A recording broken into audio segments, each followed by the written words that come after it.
Alhamdulillahi Rabbil Alameen Wassalatu wassalamu ala Rasulillah Wa ala alihi wa sahbihi al-kiram Wa man ittaba'ahum bi ihsanin ila yawmiddin amma ba'd Assalamu alaikum wa rahmatullahi wa barakatuh.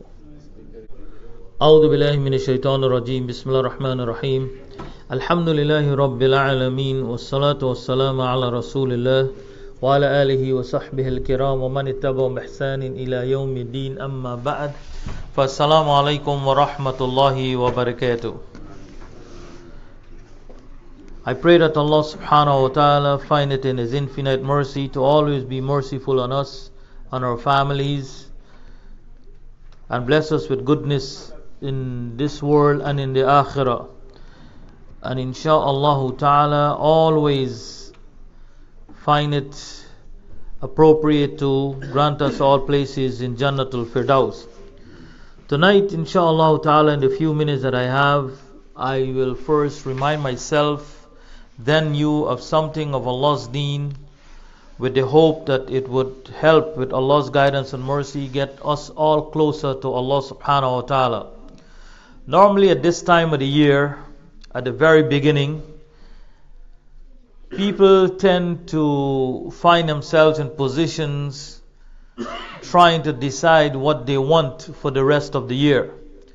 And I must make that clear that resolution at the beginning of the new year, as we know, the Gregorian calendar, is not an Islamic practice and it is not something recommended by Islam.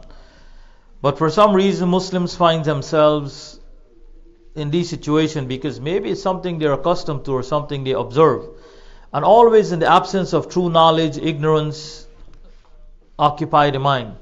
So today, inshallah ta'ala, just like when you find yourself making resolution that you want to make things better for yourself, we will discuss something in regards to our deen that will help, inshallah ta'ala, with Allah's guidance and mercy to make things easier for us.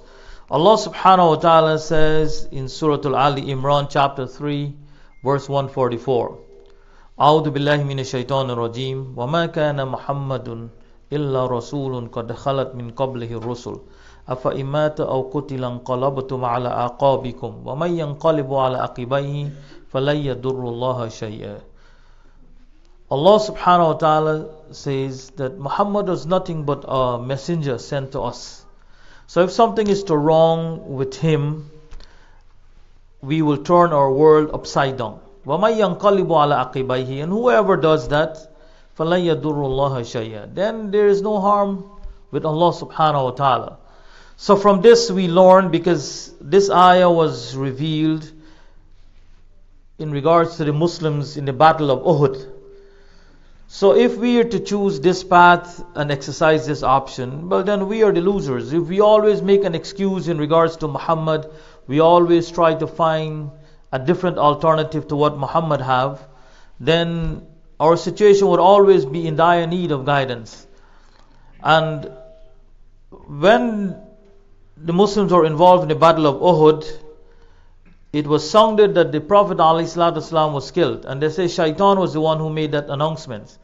So the Muslim got into a state of confusion. Well, Muhammad is no longer with us, and they started to be indecisive. And then Allah subhanahu wa ta'ala reminded them in the aftermath of it, is that if Muhammad, something wrong with him, your deen is not dead. What Muhammad came to establish is not dead. So we have to get things in perspective, and our life is no different. All of us, in regards to our deen, we should tell ourselves, let us try to find something that we are good at or we are able to on a consistent basis to contribute to the enhancement of our deen, so that insha'Allah ta'ala, with Allah's mercy and help, it would stay in place and it would serve as an alternative to our children. Look, one of the beautiful things, and I need to make mention of this, that I see happen here tonight for the first time since I'm coming here. I see some young people involved in doing something that is proactive for the masjid. That by itself is a good thing. And that is how we should start looking for little things to get everybody involved, so everyone feels connected. When the early Muslims came to Islam, when Islam, as we know, first came, and the Prophet ﷺ announced to the world that I am the messenger of Allah, and this happened on confirmation from a man from the book who confirmed that this is the Prophet of the world. And when he stood up to the world, very few people believed in him in the very beginning. And he did not become became discouraged at that time. But he looked for opportunities and ways to strengthen his position in society.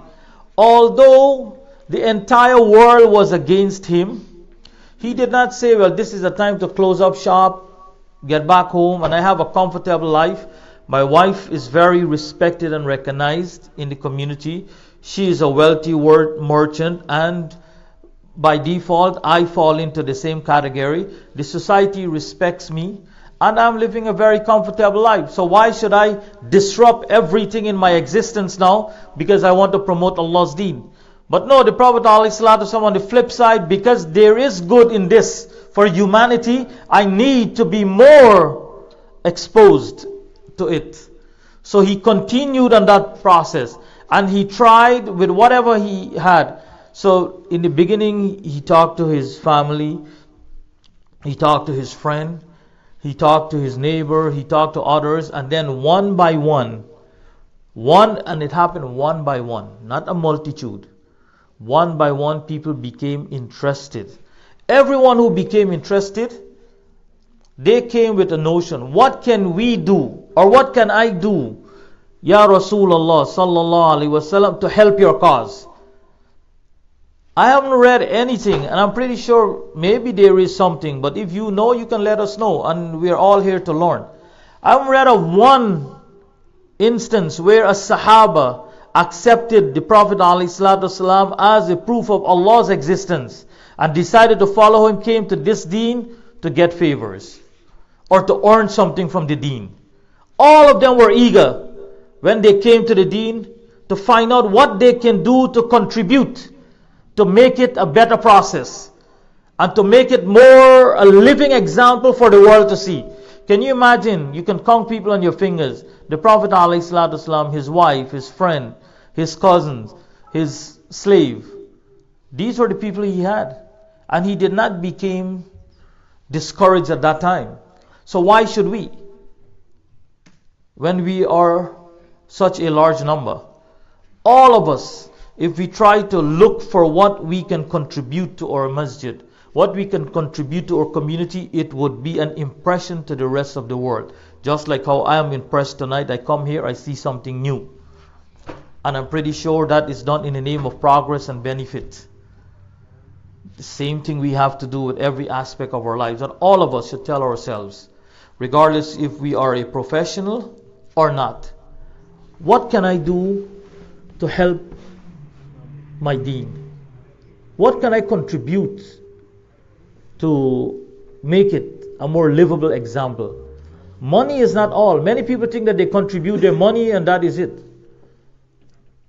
If that was the case, the early companions who were very wealthy like Abu Bakr, they could have contributed their money and sat back. But no, they were the hardest worker in addition, because they viewed their money and their monetary wealth as a resource given to them by Allah to be more accountable for what they possess and what they need to get done.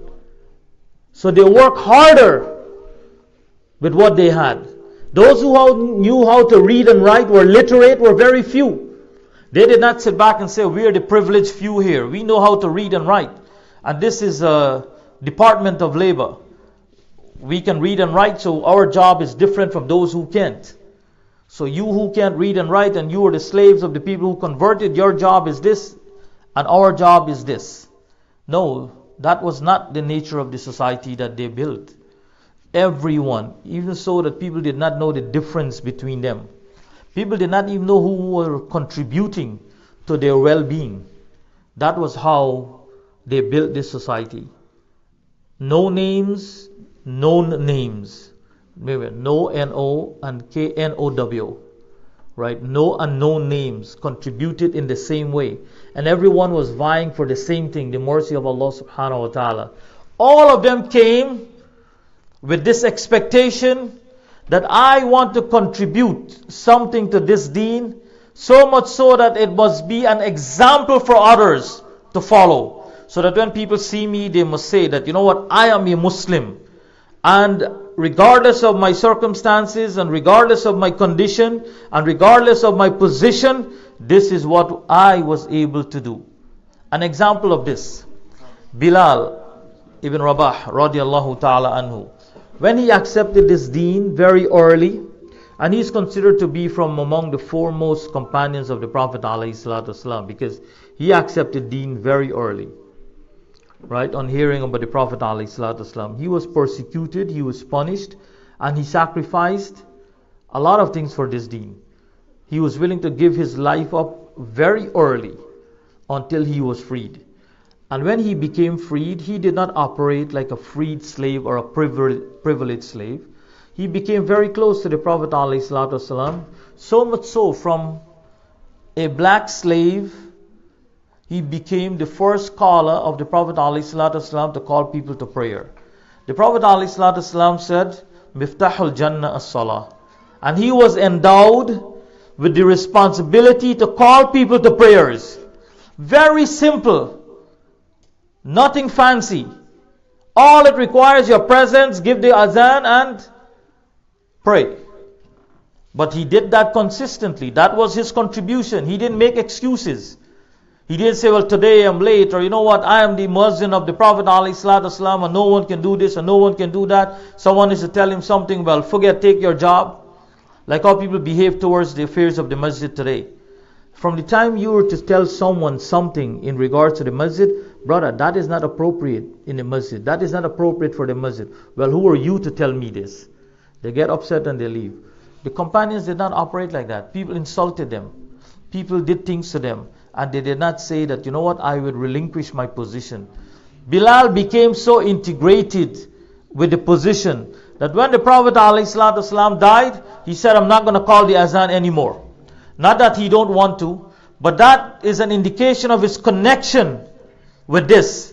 The love that he did it with, the appreciation that he did it with, and the intensity of his commitment that he committed to the Prophet ﷺ, and he don't want to be part of this call anymore because the Prophet is not there. What he did, he moved. When he came back to visit, they were pleading with him, call the azan, call the azan. He said, no, I'm not going to call the azan. I don't want to. Not because you know what? Because of his love for this deen, he was afraid that it would remind him of the Prophet ﷺ. And he did not want to do that because he would be hurtful.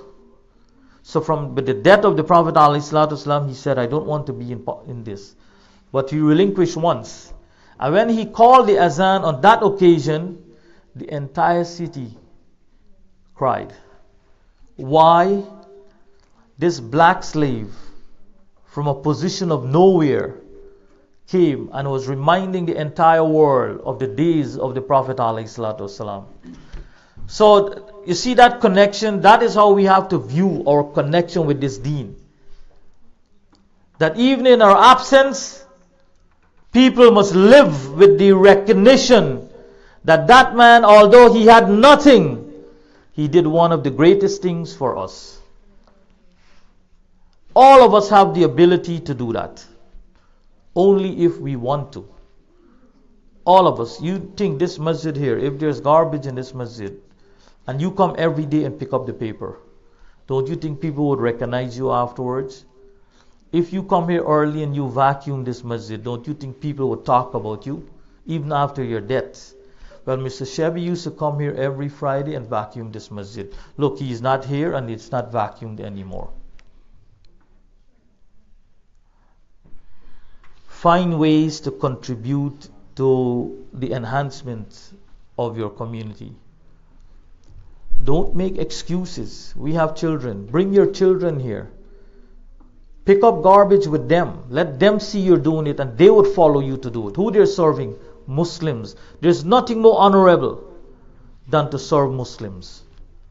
With the intent that Allah would look upon you as the person who is trying to make a difference in His deen.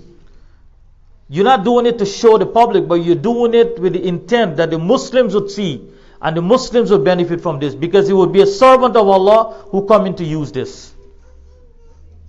That is how we have to do things. Don't look at it as, you know what? Well, it's none of my business. It is our business. And that is how we should view our relationship with Islam and Muslims. Always look for opportunity. And it doesn't matter if it's the bathroom we observe in an unkept shape, and we go there, we should try put it back in shape so the next Muslim coming would reach it properly. And if all of us do that, you would see what a pleasant place. So much so that when non-Muslim comes to visit, they would be impressed. They would tell themselves, and those are some of the things that make or establish an impression on the vulnerable minds outside. That when they come to a Muslim place, they see it's well kept. It's not decorated or over decorated like they have the church. Simplicity. And that is how they started to inquire. In South Africa, the Muslims were taken to South Africa by way of indentured slaves from India. I'm talking about the Indian Muslims. The Malays were taken there by the British before. And there were Muslims, there were Hindus, there were Buddhists, there were Christians. When the Indians were taken, there were Hindus, there were Buddhists, there were Muslims, and it was mixed. And colonization, British colonization, was unique in the sense that where they had black slaves as the majority, they used the black slaves as buffers between them and the indentured slaves. Where they had large majority of black people living and they were not slaves, for example South Africa, they brought the Indians and the Malays as buffers between the blacks. For example, us in Guyana, before the Indians got there were black slaves. That was the same thing like Trinidad and most of the Caribbean islands. They brought black slaves from Africa and had them working on plantations. So after they started the revolt, they brought indentured slaves like the Indians, and they made the black slaves the buffer between the Indians and the colonizers. They did the opposite in South Africa. So when it was time for them to send back the indentured slaves, because they were contracted people, so after 5 years your contract expired, they said we'll pay your way back. That is how the Malays decide that don't send us back to Malaysia, we don't want to go back. So they asked the Malays, well, what do you want to do with your repatriation money? We have a ship set aside, and for every Malay that we brought here, we have their passage set aside for them to go back. So they said, we don't want to go back to Malaysia, build a masjid for us. Take the money and build a masjid for us. So they built a masjid for the Malays. When the Indians came, the Indians as Muslims and the Hindus and everybody, they were the buffers between the black. So when apartheid started, what they started to say that everyone who is not Christian and white is considered to be non-white. So you can be a white Muslim, but because you're Muslim, you're still considered to be non-white. Because there are white South Africans who were Muslims and they say, no, you're not with us, you're with them. So religion and color determine the separation. So the Muslims who were living in Durban, and that was like those who were the metropolitan city, they tell them they have to move, and they have to move west, more down south. So they said, okay, we'll move. So they threw them out, and the Muslims went and built one of the largest masjid down south. And right around that masjid would be the tourist route. They had a tourist route that when tourists come to Durban, they would bring them to the spice market, take them around and drive them around. So the masjid was so big, so the Muslims named the masjid the largest masjid in the Western Hemisphere, because they were south of the equator, right? So that was known as the largest masjid. Remember, these are people going through hardship. They can't walk the streets, they can't ride the same vehicles, they can't go to the same school. That is what apartheid say. Whites with whites and everybody else on the other side. And that was probably the best thing that happened to the Muslims. Because you know what happened? Walaikum salam wa rahmatullah. Every tourist bus that come now with white tourists and colored tourists, they stop at the masjid. And the masjid started to give them dawah. Because, for example, when they have to come into the masjid, they say you have to take off your shoes. And then they had people giving lectures. And they say, you know, when Moses went to Torah that he had to take off his shoes? So that most of them said, well, we didn't know that. So they had sessions like that in the masjid for every group that comes. So much so that the masjid became one of the most popular tourist stops.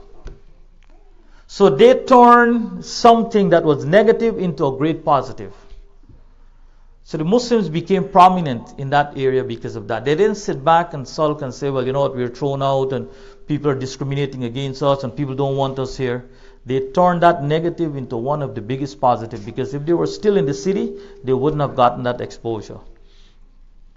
So sometimes we have to think, Allah subhanahu wa ta'ala do things in such a way to make our situation better. And it is for us to work for the betterment of our situation. Not to think that it is worse and sit down and sulk about it. We depend on the mercy of Allah, no one else. We don't think about others. We think how we get affected by the mercy of Allah subhanahu wa ta'ala. And we always have to place ourselves in positions to receive Allah's mercy. So all of us, man, woman, child, we should always be thinking every day, what can I do to make my masjid a better place? Because my masjid is the focus of everything that I do. How can I help to maintain it? How can I get my children to behave better here? How can I get my children to respond to this place in a more respectful manner? How can I get my children to respond to this place of higher appreciation and tolerance? All those things we have to think of. And we have to do little things to make sure it stays in place. The Rasul alayhi salatu wasalam, with man, woman and child, everyone knew their role. And if they were not too sure what their roles were, they consulted him to find out what they can do to make it better. They never ignored it. And we are a people of consciousness. We are a people of standard. We are people of position. We do not sit back and sulk and make excuses. And we do not become depressed. And we do not allow anyone to oppress us. It doesn't matter what the situation is. Once we confess that we are believers in Allah subhanahu wa ta'ala, we are free people. Once we do not oppress others and we do not disrespect others, we live within the boundaries of Allah subhanahu wa ta'ala. And brothers and sisters, if you and I do that, you would be surprised to know what we can accomplish. Our job is not to find out what others are doing. Today, they have Muslims who are sitting debating and they're saying we believe in La ilaha illallah, we accept Muhammad as the Rasul, and we're giving away all the rights of Muslims.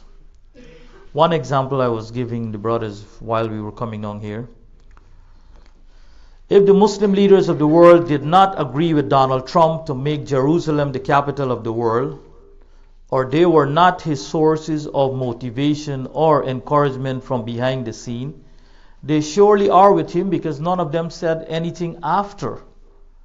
So let's say they were not with him before, as we assume that they were with him, because no one can act it with that kind of audacity without support. So let's say he did that now when he made that announcement. No one made an announcement opposing him, except a few. So indirectly, they're telling us or telling him that we are with you. So that is our state of affairs today. So do not depend on people of higher authority or people who you perceive to be people of influence to help your deen. Your deen is in your hands, in my hands. And what we do can make a difference. What they do can cause a difference. And that is our position. So brothers and sisters, you need to, with your family, with yourself, whoever you have a little relationship with, try to every day encourage them to be positive in regards to their Creator and what they can do to make a difference here. And you would notice how strong our community would be. One of the biggest things that we can give to our children is the ability to make sound decisions. If we don't give them anything else, at least we give them, with the mercy of Allah, that capability to make proper decisions. Then you don't have to worry. Today we treat our children as though they are packages, that we have to take care of the wrap so softly and so politely that we can't even rip the paper. Today people feel that they can't hurt their children. They would disturb them. You know why we were blessed with children? Who can tell me one of the rationale behind children? So that they can be our inheritors. So if there's nothing proper for them to inherit, what do you think they would inherit? So that is why all of us need to work in however little ways we can. It doesn't have to be grandeur. However little it is, to see that our deen has some prominence in our presence. And we can all do that. You come to the masjid, if you see someone not behaving appropriately, brother, that is not the behavior for the masjid. You see someone breaking something for the masjid, brother, that is not the behavior for this place. And they would learn to respect this place. The azan is sounded, everyone should be told. It doesn't matter who it is. See that call there? All of us have to respect it. People would come to IMOF and they want to smoke in the premises. We would tell them, brother, you see this? These premises are waqf. And only Allah's standard and His Rasul example should be shown here. So if you would like to smoke, you can excuse yourself, please, and go in the street. And they would leave. Big men. Yes, and we would tell them, if you have the audacity to light up your cigarette in the midst of everybody, you don't have regard for us. So why should I have regard to you? Come politely and say, touch on the shoulder. Brother, this is practice here, we don't encourage here. And you know what? They always respect that and they go outside. But if you stand up and you tolerate, no, that's a big man, I can't tell him anything, he won't come back to the masjid. That is not an example we need to have at the masjid. So all of us have to be firm on our position, what we want for our deen. We want the proper uphold or we want an inappropriate uphold. We want it to be correct for our children or we want it to be acceptable. And these are some of the decisions that we have to make, because this place is a safe haven for all those who want to uphold standards with Allah subhanahu wa ta'ala. And we should not be afraid to tell anyone, once we don't abuse them, disrespect them, or tell them in ways that is truly unethical. You tell them quietly and you leave, and that's the end of the story. We have to be concerned about our children. We want the right thing for them, because they are our future vehicles. They are not here just as a design or as a package. They have a role to play. And we have to equip them to play that role. And if we don't, then we're failing them. And the way it is today, if you and I don't teach them, there are others who are willing to teach them. And they may not be teaching them the things that you want them to be taught. And then it becomes a battle. So if you and I teach our children from the onset what is acceptable, it will always be debatable in them when somebody else tells them something. But if the mind is still fresh and vulnerable, whatever people say to them will become cemented, and when you and I try to say something else, it becomes debatable. So that is why it is very important in this deen, all of us need to find something. It can be one thing, it can be two things, it can be three. All of us have different abilities. And if you have one, let that one be known what you can do. Like I said, I'm very impressed. I come here tonight and I see a young man. I ask hooting and he volunteered to do that himself. And that is a positive. All of us should encourage our children to come here, not to walk with a basketball and bounce. They do that at home. They do that in the schools. They do that in the parks. When they go to a picnic, they can do that. When you come to the masjid, Ya binti, Yabni, this place is for this. You come here, you learn some seriousness about your life, about your deen. When you're done, then you can play.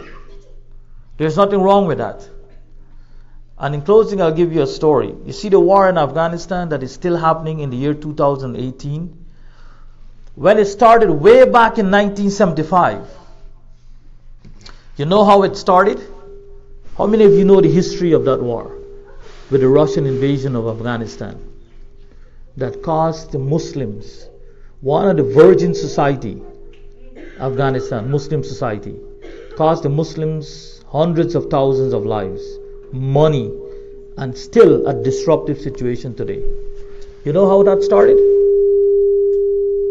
Who can tell me the history of that war?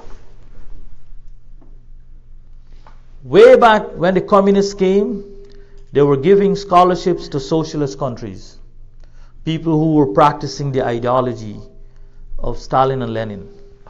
You're a communist in a socialist country, we give you a free scholarship. Send your young children to study with us, and they will come back and they'll be educated.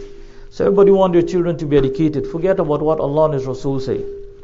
And you know what? Including the country that I came from, Guyana, right, and others, and Afghanistan, they sent a lot of young students to study in Moscow. And what do you think they were taught there? They were taught that Allah is one, Muhammad is the Rasul, and angels. They were taught not to believe in any of those things. Muslims send their children to that. You know, when they came back and they came back with a degree now and they gained positions in parliament and they are the MPs and the prime minister, you know what decisions they were making? When the old man was talking about Allah, who are you talking about? We don't know Allah. Yes, we sent our children. The Russians didn't come and do that. We sent our children to that. And our children were not prepared to deal with that. But because it is free, they're getting an education, they're educated. Forget what Allah say and what His Rasul say, we are sending them. You know what they came back? They came back to Kabul and they said, now we can rear pigs and eat pork because the Quran made pork haram because of the unhygienic condition pigs are reared in. Now we can have hygienic styles for them, condition, raise them, and then we can eat them. So Mullah said, well, how this is going to work? Right? We don't have to believe in Allah anymore. Allah is not existing. Remember, these are the same Muslims send their children for a free education, and they came back and they were changing things. So after the religious people start rebelling against the so-called educated group, young group who was now in power, and they get to a position where they can't overcome and there's two compelling forces, they invited the Russians to come and invade. That is how the invasion started.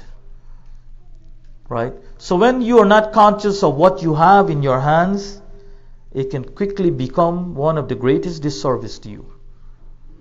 So if those kids were taught who Allah is and they were prepped and whatever it is, and only on condition after you know who Allah is and His Rasul, then you know you're going and study, and you have to remember that you're going to study in a place that the people say that there is no God and there is no Muhammad, and these are the things you should be prepared for. But no, we get in free education, and up to today that society is in turmoil at the handiworks of us and the enhancements of the people outside. So if we fail to do what we are supposed to, our society can quickly become a confusing one and a very disruptive one for us. So I pray that Allah subhanahu wa ta'ala make it easy for you and I, and find it in His mercy to always have mercy on us, forgive our sins, keep us together, and keep us motivated to always be on the truth. And remember, if you and I hold on to the rope of Allah, there is no disruption. There is only connection. So I pray that Allah subhanahu wa ta'ala make us from amongst those people who are willing to uphold His standards, follow the guide of His Rasul alayhi salatu wasalam, all for the purpose of gaining His mercy and His love. Subhanakallahu bihamdik, nashhadu an la ilaha illa anta, astaghfiruka wa atubu ilayk. Assalamu alaikum.